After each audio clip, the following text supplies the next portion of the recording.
Hello everyone, my name is Jerry and welcome to my channel.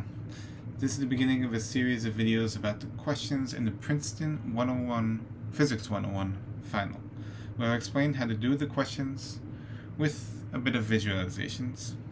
So the first question states, a 3.0 kilogram mass attached to a spring oscillates on a frictionless table with an amplitude A of 8.0 times 10 to the negative 2 meters. Its maximum acceleration is 3.5 meters per second squared. What is the total energy of the system? Here we have an example of spring oscillation. Notice that this motion is the same as a vibration. So anything in your life that vibrates oscillates like a spring. As for real-world applications, how we engineer time in clocks, for an example, uses a crystal oscillator as a primary component of the clock.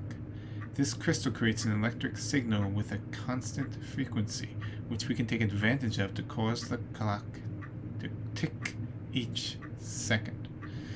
The standard unit or measurement of time throughout the world is a second, which is defined by approximately 9 billion oscillations of a cesium atom.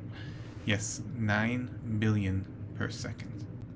Looking again at the problem, we see what we are looking for, which is the total energy of the system. Here we have a formula sheet. Now, there are two relevant equations shown for this problem. F equals negative kx, and the potential energy PE is equal to 1/2 kx squared. K, the force constant, determines the strength of the force and measures the springiness or elasticity of the system. Now we choose both of these equations as they are the equations for both the force of a spring and for the energy of a spring. You must know that there is no kinetic energy in this example. With these two equations, we can find the energy. We have three known variables. We have the mass, we have the amplitude, and we have the mass acceleration. And we also have the equations that we just saw. Now, one thing you should realize is that while F equals negative kx, it is also equal to ma. This spring oscillation is still related to that original physics equation that you learned, right, in your first day of class. So, now that we know that, this will help us to solve the energy. And the reason for that is because A equates to x. The amplitude equates for the distance. You notice that it's in meters. It is in the units of a form of distance. And the acceleration is going to be equal to A max. So if we isolate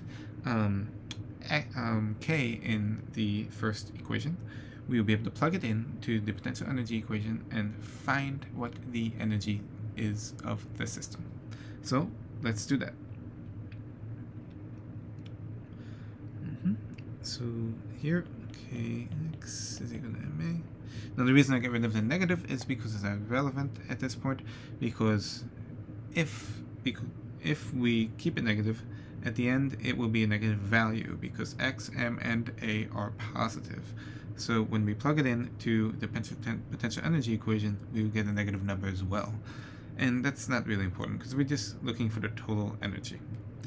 I'm sure you wouldn't lose much points if you kept it the negative, but it is not what you're supposed to do.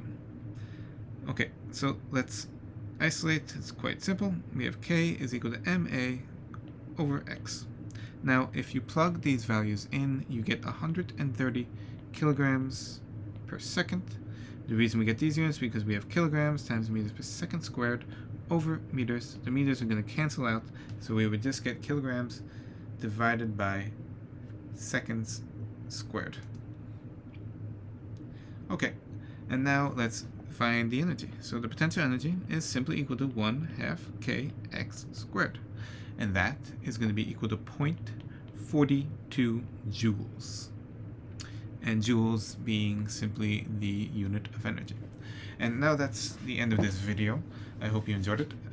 Please subscribe or press like below, and I will be continuing making other videos related to this practice final, so I hope to see you again.